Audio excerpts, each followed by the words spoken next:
Welcome back, mga kaaldab. Ito na naman po ang inyong lingkod, si Mr. Destiny.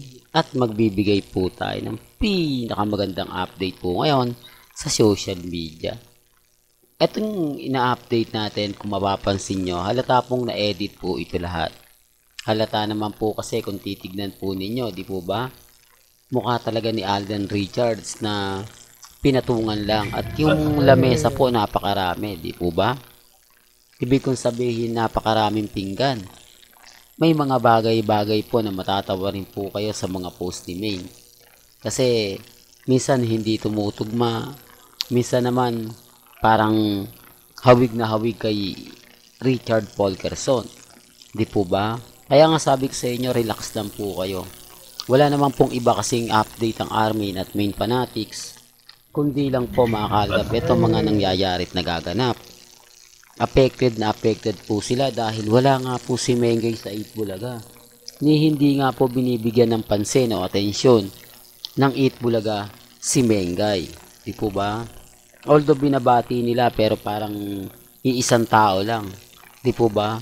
Halos si ano nga lang nag-open po ata, si, correct me if I'm wrong si Alan K. Di po ba, na hindi nga po binigyan ng follow up nila Bossing, di po ba, nila Jose, Wally.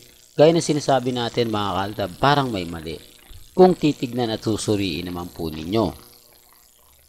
Gaya nga po ng mga pinapaliwanag ko madalas na ang laki na talaga ng pagbabago. Hindi na ito yung dating 8 Bulaga na hindi po pwedeng wala si Mengay, no? Hindi po pwedeng kumbaga ganito ganyan, kasi sabi ko nga po sa inyo, di po ba, yung update natin na si Mengay magbabakasyon, maraming Main Fanatics ang galit at Armin, hindi daw totoo yan. Dahil mawawala nga po sila sa 8 Bulaga dahil mawawala si Main. Pansin nyo na walang ganap, walang update ang mga Armin at mga Main Fanatics, di po ba? Pati rin sila bakasyon. Samantalang tayo, buhay na buhay po yung mga ina-update natin. Buhay na buhay po yung mga kaganapan natin. Di po ba? Samantalang si Mengay wala naman pong pinopost. At kung titignan nyo, no? O ibig kong sabihin, ito lang yung mga bagay-bagay na abangan nila. Walang katril-trill, di po ba? Wala man lang mga video. Ito yung pinapaliwanag ko sa mga bulag at bingi.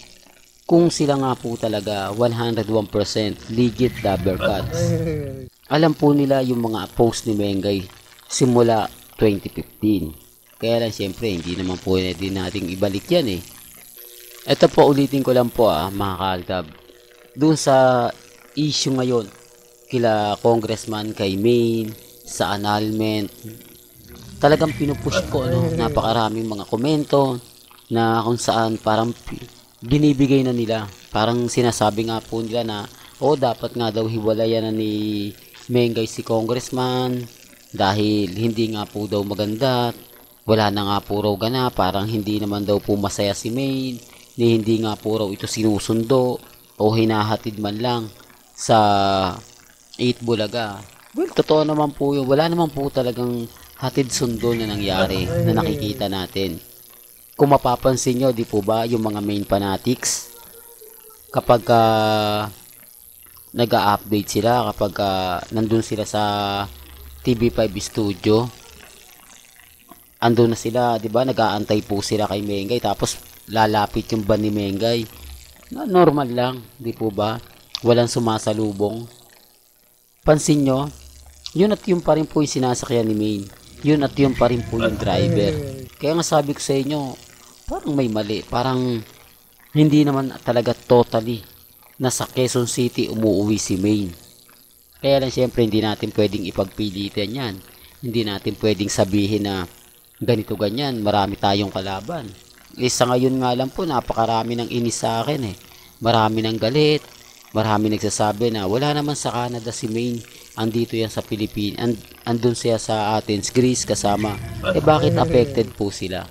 Bakit yung mga kasuotan ni Main at ni Alden Richards talagang umaayon po? Di po ba?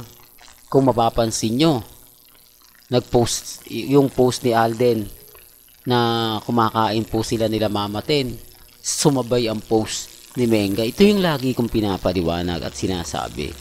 Nagkakataon lang po ba?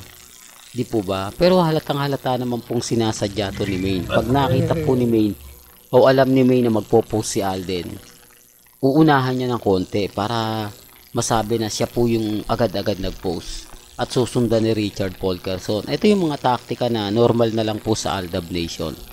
Mga post nila na talagang kahit papaano may mga pahiwatig. Sabi ko nga po sa inyo, saan nga po ba nagsimula ang Aldab? Hindi po ba sa pit screen? Kaya matik na yan mga ka-Aldab. Normal na lang po sa amin yan. Ang problema lang po sa kanila.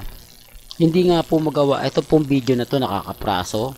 Hindi nga po daw magawa ng 5 minuto. Di po ba?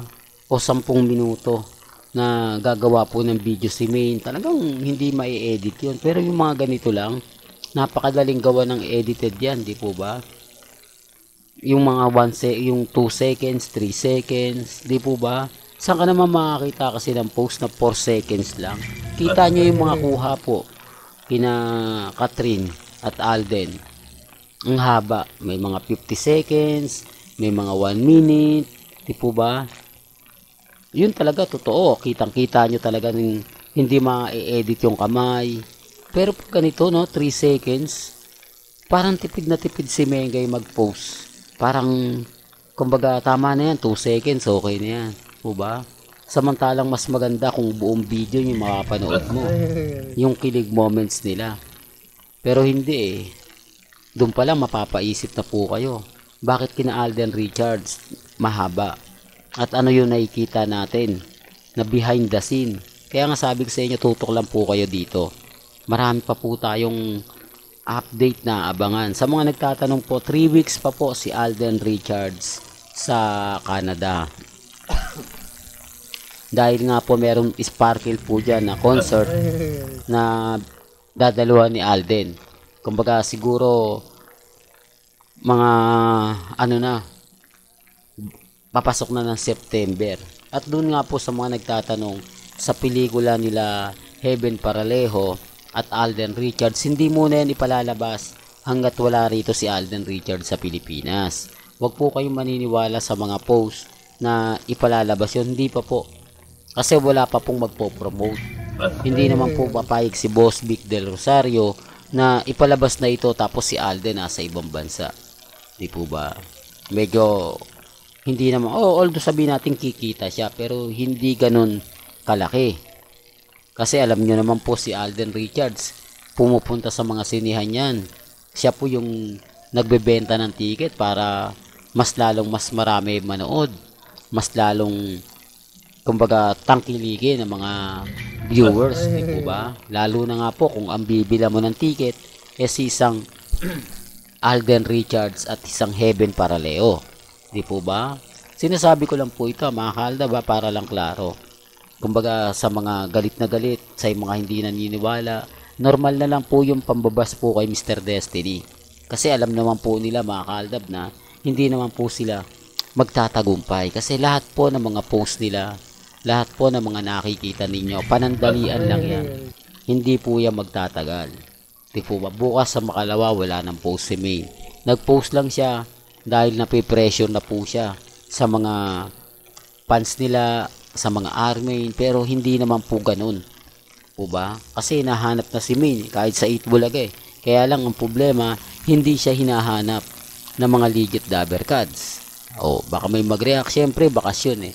Pero gaya ng sinabi ko, may issue na kay Bossing at kay May kung bakit tinanggal nga po siya sa Kingdom.